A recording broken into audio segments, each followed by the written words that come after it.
साथियों नमस्कार। बीएडधारी बर्खास्त सहायक शिक्षकों के हित में आज की कैबिनेट मीटिंग में अभूतपूर्व फैसला लिया गया है।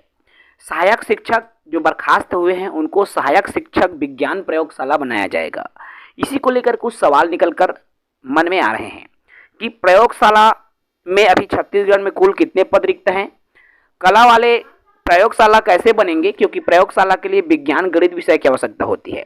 प्रयोगशाला अगर कला वाले को बनाया जाएगा तो उसको क्या कोर्स करवाया जाएगा कि वो प्रयोगशाला के लिए योग्य हो जाए। उसके अलावा पोस्टिंग कौन कौन से जिले में मिलेगी, ये सबसे बड़ा सवाल है, क्योंकि उन लोग क्या था पहले जो है ट्राइबल एरिया में अनुसूचित जिले में इनकी पोस्टिंग थी, लेकिन अब क्या इनको इधर मैदानी इलाकों में पोस्टिंग मिलेगी या उधर के जिलों में ही पोस्टिंग मिलेगी। ये कुछ महत्वपूर्ण सवालात हैं। इन सवालों पर आज की इस विषय में चर्चा होगी। साथ ही नए हैं चैनल से जुड़े, चैनल को सब्सक्राइब करें। चलिए एक एक करके हम उन सवालों को समझें। सबसे पहले आप में से एक साथी हैं जो सवाल पूछ रहे हैं कि प्रयोगशाला में वर्तमान में कितने पद रिक्त हैं। तो आपको बता दूं कि जो छत्तीसगढ़ में जब रिक्त पदों की बात आई थी तो जानकारी ये निकल कर आई कि वर्तमान में जो सहायक शिक्षक प्रयोगशाला है उनके राज्य में कुल 4,422 पद रिक्त हैं। जी हाँ, 4,422 पद रिक्त हैं और इन्हीं 4,422 पद में से 2,621 पदों को समायोजन के रूप में भरा जाएगा। ठीक है, तो हमारे पास अभी वर्तमान में 4,422 पद जो कि सहायक शिक्षक विज्ञान प्रयोगशाला के रिक्त है। दूसरा सवाल है कला वाले प्रयोगशाला कैसे बने, क्योंकि प्रयोगशाला शिक्षक के लिए तो विज्ञान या गणित विषय में उत्तीर्ण होना आवश्यक होता है ना। तो कला साथी अगर 12वीं कला विषय है और उनको प्रयोगशाला बनाना है तो उन अभ्यर्थियों को प्रयोगशाला कार्य के संबंध में SCERT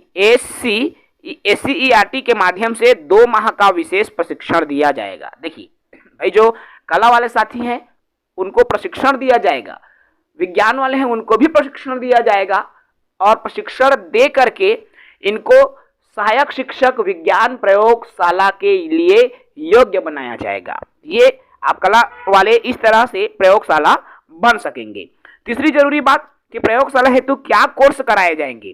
तो भाई अभी मैंने कहा जो दो माह का विशेष प्रशिक्षण है SCERT द्वारा उसको संचालित किया जाएगा और वे जो है क्या बन पाएंगे, फिर उस प्रशिक्षण को लेने के बाद में प्रयोगशाला शिक्षक बन पाएंगे। ठीक है, और ये कला वाले जो साथी है, ठीक है, तो इनको अभी जो प्रयोगशाला में जब इनका समायोजन होगा तो 3 साल के अंदर 3 वर्ष की अनुमति इनको दी जाएगी पूर्ण करने हेतु, अर्थात 3 वर्ष का समय सीमा इसको पूर्ण करने के लिए दिया जाएगा। ठीक है, अगला सवाल है पोस्टिंग कौन कौन से जिले में होगी, क्योंकि पोस्टिंग को लेकर सवाल आ रहे हैं।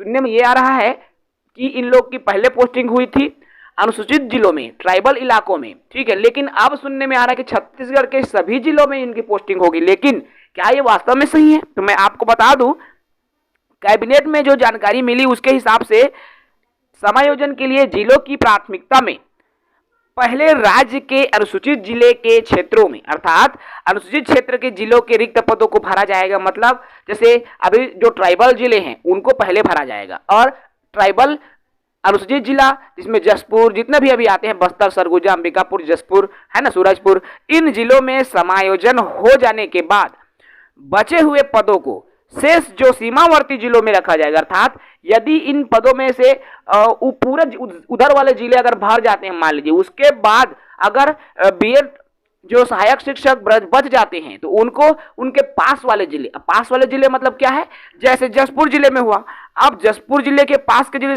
जैसे मैदानी में आ जाए तो आपका रायगढ़ जिला आ गया तो वहां पोस्टिंग फिर दी जा सकती है, या पास के जिले को देखा जाएगा कि वहां पर उनके पद रिक्त है या नहीं, है ना। तो इस तरह से पोस्टिंग के लिए सबसे पहले ट्राइबल एरिया को चुना जाएगा। उसके बाद में ट्राइबल एरिया भर जाने के बाद उसके करीब उसके पास वाले समीपवर्ती सीमा रेखा को छूने वाले पास होने वाले जिलों को फिर प्राथमिकता दी जाएगी। जैसे जसपुर है तो इधर रायगढ़ को दी जा सकती है या कोरबा जिले को दी जा सकती है, क्योंकि कोरबा जिला भी जसपुर से लगा हुआ है। तो इस तरह से एक क्रम जो है रखा जाने वाला है। सहायक शिक्षक जब विज्ञान प्रयोगशाला के रूप में जब समायोजन होगा तो इस तरह की जो प्रक्रिया है अपनाया जाएगा। और ये मैं स्वयं से न बोल करके आपको जो अभी आज कैबिनेट मीटिंग में जो फैसला आया है, जिन मुद्दों पर मुहर लगी है, उन्हीं मुद्दों में आपको यहाँ पीडीएफ के रूप में दिख रहा है, एक एक करके पॉइंट टू पॉइंट जो है आज की कैबिनेट मीटिंग का जो रिजल्ट है उसको सामने रखा गया है। मैं उसी रिजल्ट के अकॉर्डिंग आपको बता रहा हूं कि क्या क्या प्रक्रिया अपनाया जाएगा, कैसे कैसे प्रक्रिया अपनाया जाएगा, और इसको लेकर